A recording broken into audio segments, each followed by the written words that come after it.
It's important because you find that the Chinese-American relation, for lack of a better word, you can call it a love-hate relationship.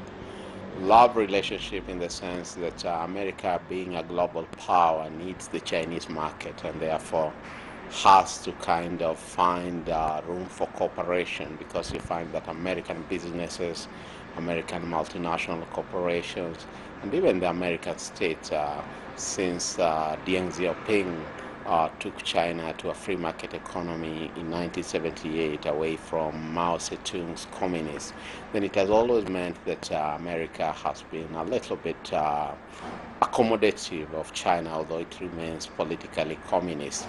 And therefore, you can say that this relationship is always torn between the politics and the economics, and it seems like the economics has always had a way of triumphing over the political, and therefore when the Chinese president goes to the US, it is with trade more in mind than the politics or the security issues in mind. And the reason why this is bringing a lot of interest is that America as a global power also has to be a leader in terms of what you can call the ethos that should govern the international system. So they pay a lot of attention to human rights issues. They pay a lot of attention to control of the non-proliferation of nuclear weapons. They have to ensure that the kind of relationship on cybersecurity, basically they see themselves as the cornerstone of world stability.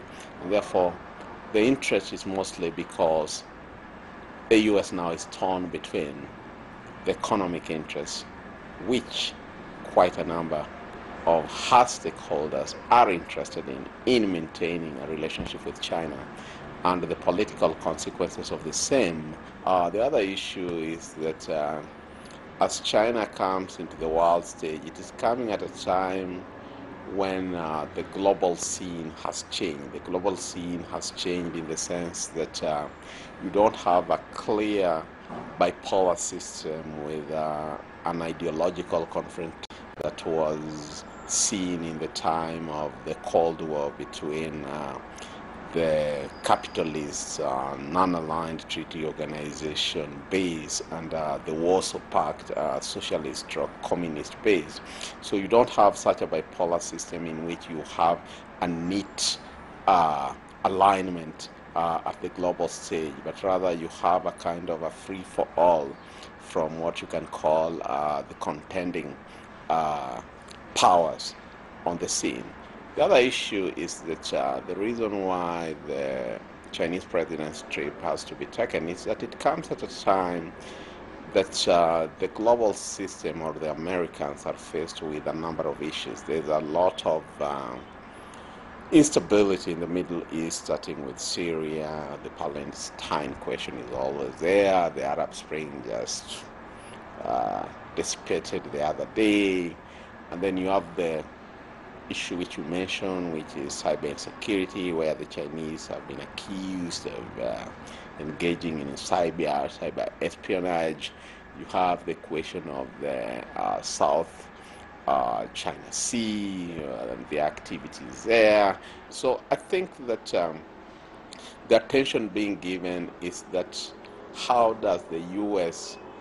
treat this Chinese president, who on the one hand a very important segment of the American community need on board, especially when you look at the crisis economically that faced the Shanghai Stock Exchange, and also the way other currencies have performed against the dollar, and that therefore you need some economic and financial stability with its big market, and the political security questions which it doesn't see eye to eye with the United States of America. And given also, and this can also always not be ignored, given that the U.S. is going into elections next year, and it is President Obama of the Democratic Party who is receiving this Chinese president, what will be the Republicans spinning on this visit when it comes to the lead up to such campaigns. So I think that when you look at those generality of issues, then you find that